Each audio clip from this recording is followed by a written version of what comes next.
तीन शिरे सहा हात तया माझा दंडवत. तर राम राम मंडळी, मी संदीप बघा स्वागत करतो तुमचं आपली माती आपली माणसं यूट्यूब चॅनलवरती. मित्रांनो, आता वाजले जवळजवळ 4:30-5 वाजता लाईट जाईल आपली. आज गावावर पाणी सोडलं होतं कारण की आज शेवटचा दिवस आहे लाईटीचा, दिवस पाळीचा. आणि इथं मिरच्या वाळू घातल्या ते ना.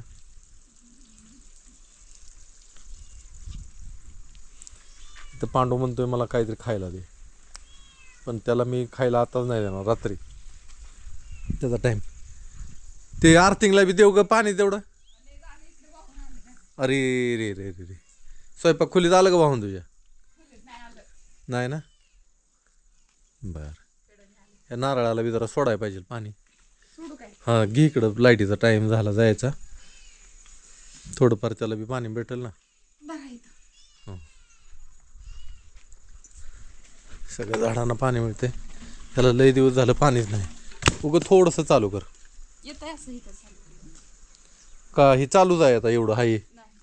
उगं थोडं म्हणजे पाणी मुरव, वाहून जाऊन पाणी एवढं. हां बस, लय नको लय नको लय नको, कमी कर कमी कर कमी कर, लय झालं, परत परत वाहून जाईल. कर कमी कर, मी सांगतो कर कमी. किती बी थोडी राहू दे, कारण की पाणी वाहून जाणार आहे लगेचच.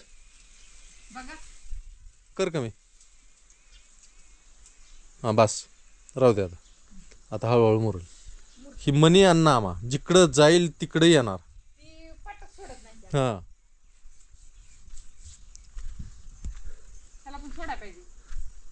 चिक्कूला ना, त्याला भरपूर आहे. तर यंदा ह्याला फळ इतकं आहे, सलग 2 वर्ष ह्याला फळ कमी होतं, पण आता यंदा ह्याला फळ भरपूर लागले. भरपूर म्हणजे तुम्ही बघाय तुम्हाला दिसेल. पण ह्यातलं काय असेल ते असेल, काय नशिबात असेल ते असेल. पाखरं ठेवतच नाही ती. आता कोकेळा अजून रात्रीचं ती वटवागळं त्यांनी सुरत धरलाय. हां कोकेळा ना, पेरूचा संपत आला आपलं पेरू. ह्याला पण आहे बऱ्यापैकी, पण ह्या वर्षी ह्याला एवढं नाही. आता कळ्यालाही लागल्या ते, पण आता हिथनं पुढं कधी कळ्या फळं व्हायची तयार आणि काय. आणि तुम्हाला सांगतो, पेरूचा आपला झाडा म्हणजे संपलं पेरू. आता थोडंफार राहिलं असं त्याला. ह्या कोकिळा गेली आता सोडून. कोकिळा कोक्या पेरू लय आवडता फळ. चिमण्या हे सगळं खाते पेरू. 2 पेरू पिकलेलं आहे. हो अजून एक उडाली कोकिळा. म्हणजे आपलं घर तसं स्वर्गासारखं आहे. इथं आजूबाजूचा परिसर असा आहे की पशुपक्षी इथं आनंदित होणार, मन शांत होणार. थोडंसं काहीतरी हिरवगार असतंच आपल्या घरासमोर. काही जरी नसलं तरी झाड आहे. ते मला नको आता, काहीच नको. ती पाखरं टोचा मारून खाते ती. कुठलं पानांच्या आडा इथनं दिसते. हां हे असं काढ ग पेरू तेवढं.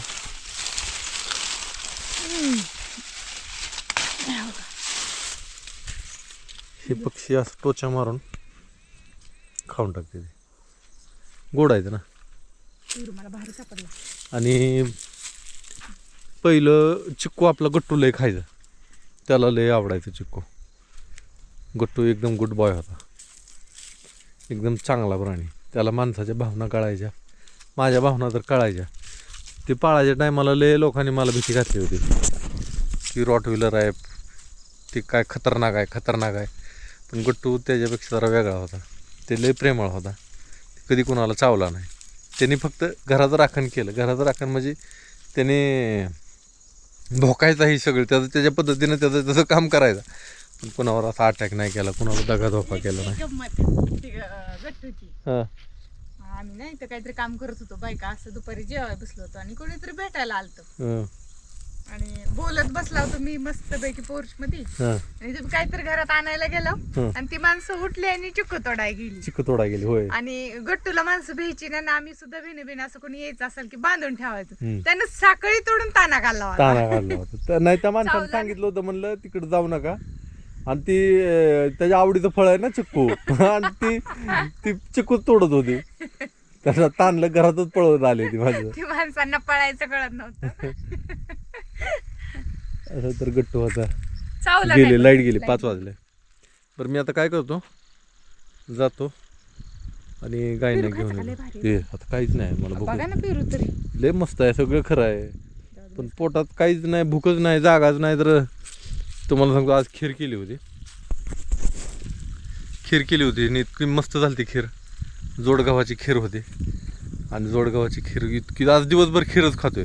आणि रात्रीचं आता जेवण केलं मी. आता रात्री जेवण नाही करत मी, कारण की आज फुल झालंय पोट माझं. आता जेवणाचा विषय संपला. तरी सुद्धा संध्याकाळी थोडंफार खाणार. नाही अहो काहीच खीर नाही. इतकी पचायला हलकी मला आज असते ना. रात्रीच्याला अर्क बनवायचा आहे. एका काय म्हणतात त्याला, एका वनस्पतीचा अर्क काढायचा आहे मला. अर्क काढायची विधी म्हणजे काय नसते अवघड. पाण्यात भिजू घालायचा त्याला आणि कुकरमध्ये टाकून त्याची वाफ थेंब थेंब थेंब थेंब पकडायची. ती अर्क ती पचायला म्हणजे त्रास देत नाही. काय काय वनस्पती पचायला जरा जड असतात ना, मग ते अर्क काढला की ते हलकं पडतं जरा पचायला आणि एकदम सोप्या पद्धतीने घ्यायला येतं. हे गेली लाईट, जाऊ का मग मी? हां खाली हे बंद करावं लागलं. हां ऑटो बंद करतो, गायना आणतो. बापू का ग काक मारते? गंमत आहे तिकडे, बाहेर ये, बाहेर. काय गंमत करते काय माहिती. आला का? काय सांगशील का नाही? कितपत खुश होतोय. हां त्याला त्याचं काहीच वाटत नाही. कशाचं? केळी पिकले हां जाग्याला. हां अंदाज काय बोलते? बघा त्याच्या चेहऱ्यावर काय. त्याला काहीच नाही दिस. आणि तुमच्या चेहऱ्यावरचा आनंद तुम्ही दाखवा तुमच्याकडे कॅमेरा. काय नाही, ते मला लय भारी वाटलं. त्याचा त्यांचा जन्मच झालाय सुकाळात, त्याच्यामुळे त्यांना दुष्काळ काय असतो ते माहितच नाही ग. ही बारक्यापणापासून चक्कू, पेरू, केळी घरचं खाते ती. सगळं घरचं चालत, त्यामुळे ह्यांना काय वाटत नाही. हे 8-9 महिन्याचा होता का हां किंवा 1 वर्षाचा, केळीचा घड असा पत्र्याला वरी टांगलेला असतो. तवा केळीच केलं आपण. केळी होती आपल्याकडे. 1-2 एकर केळी होत्या. केळीचा घड ती संपला. हम्म बाजावर चढायचा मस्त पैकी आणि केळी खात बसायचा आम्ही दिवसभर रानात आणि दिवसभर केळं खात बसायचा. हम्म. ती संपला की दुसरा, असं जवळजवळ 3-4 महिने चालूच होतं त्याचं. त्याच्यामुळे त्याला हे केळीचं काय वाटत नाही, शुभाशुभ नाही. देशी केळी जाण जा. हे यार आण बघू तरी चव. हे चव लय जबरदस्त असते बरं का. अरे पलीकडं जा की. आपल्या पपईला सुद्धा इथं पाणी दिलंय आणि इकडे 2 फळं सुद्धा मस्त लागले. ते काय म्हणला? हो इकडून चल. अरे इकडून चल. बरं जर मी आणते काढून.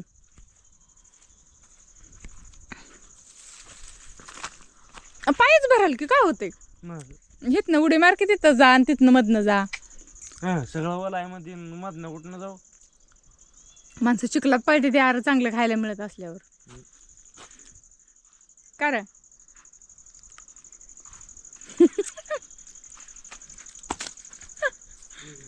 चप्पल बी निघली बापूची. ही तुला नाही बोलवलं अरे केळं खायला. ए दर तू नसतो जात, मी जाती. हा का जातो? नाही नाही जात. सगळ्या चप्पल भरायला बरं राहू दे मी जाते.